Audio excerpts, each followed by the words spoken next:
All right.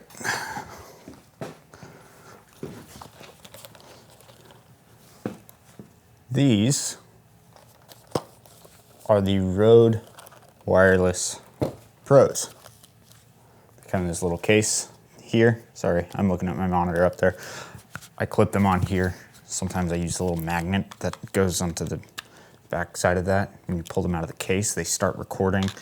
They just give you this thing that has, you know, the lapels and the, you know, dead cats and top stick and all kinds of stuff. Well, top stick doesn't really come. Anyways,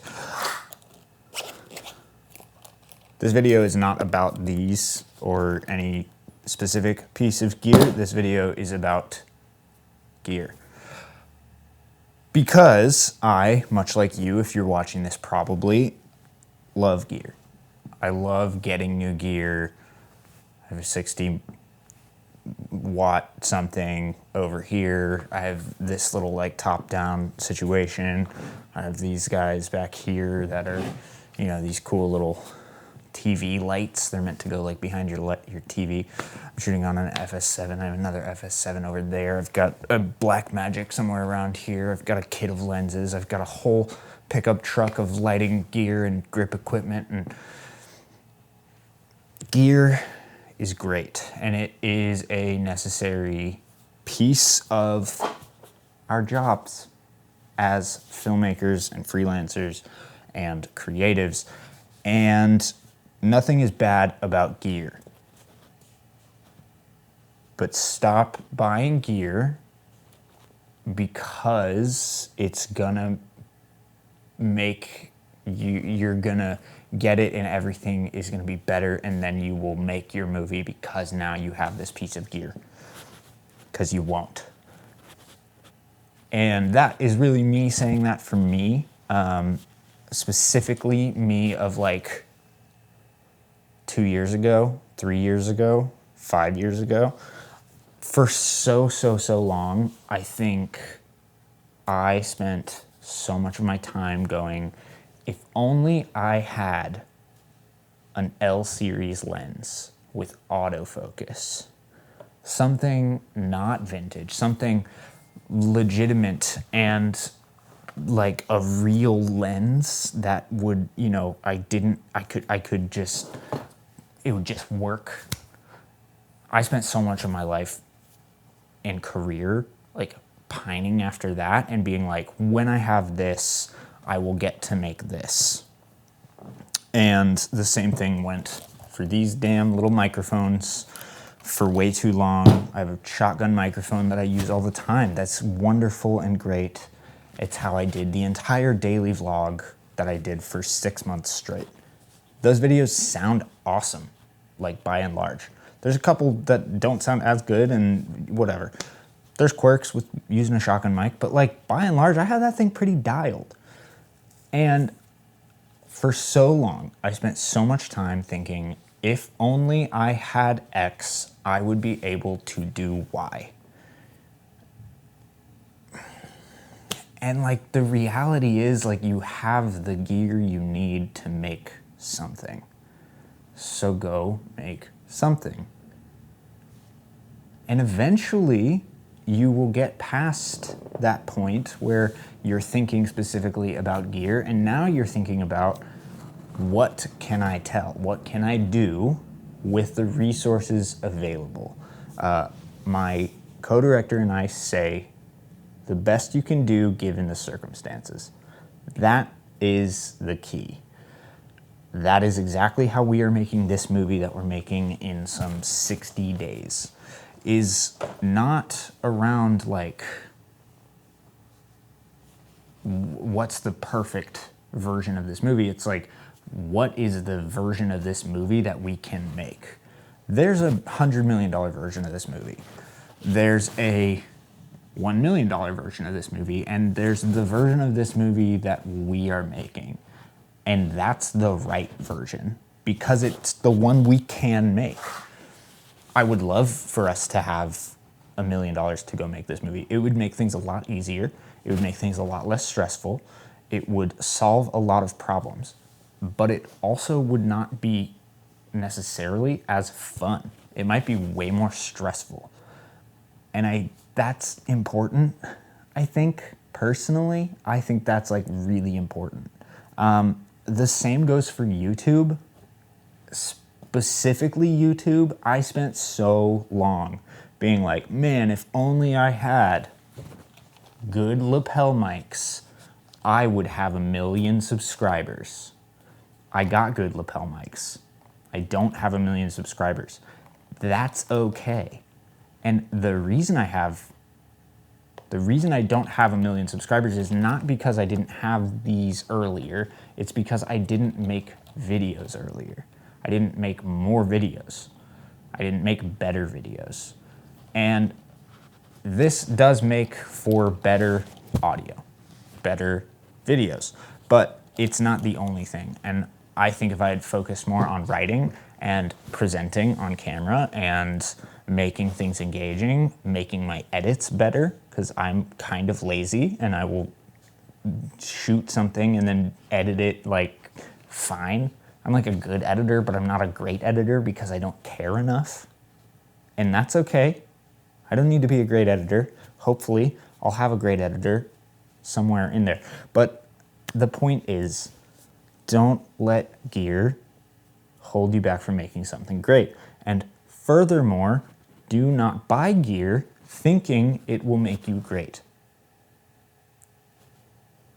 And definitely don't buy gear to unlock some further, greater, bigger project, unless it truly is like, oh, I'm going to use this all the time, and therefore it is a wise investment, and I, will get jobs, and I will be able to make more movies, and that's fair. That is a valid reason, but I just accumulate gear with this theory that, oh, when it comes time to make my movie, I'll have everything I need.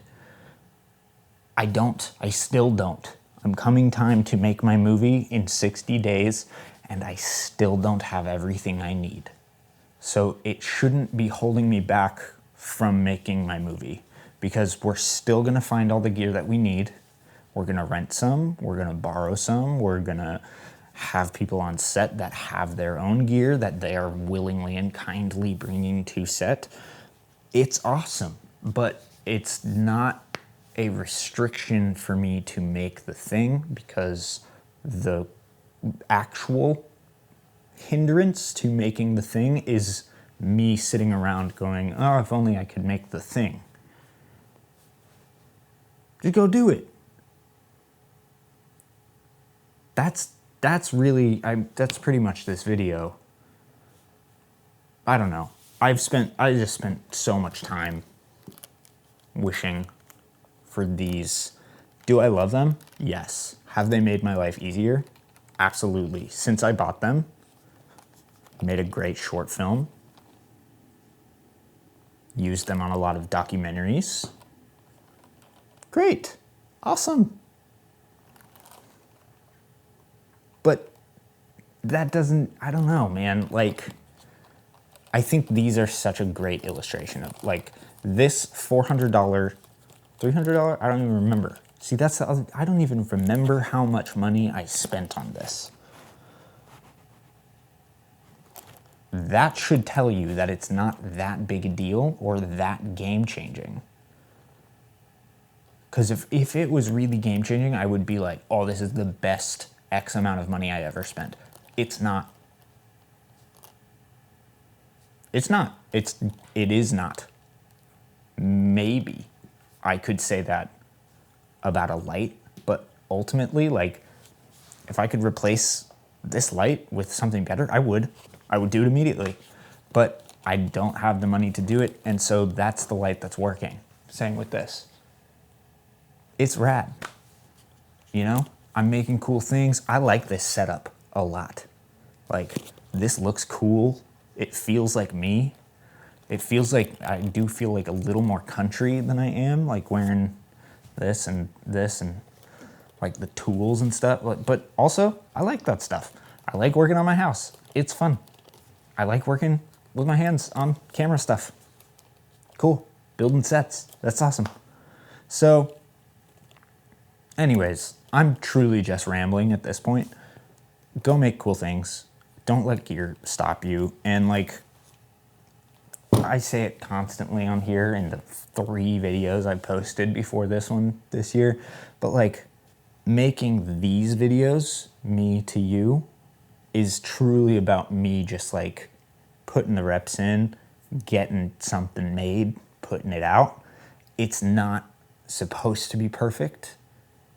It is supposed to be me talking to you, having a conversation, and putting it out there. And so far, I'm succeeding with that.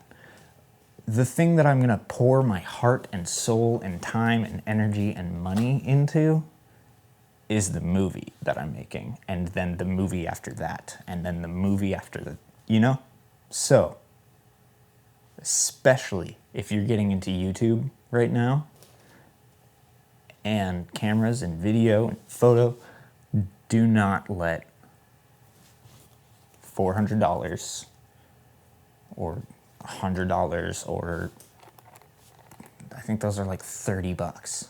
Like, don't let that stand in the way of you making something cool. Just like find a cool thing to make with the gear you have and please make it.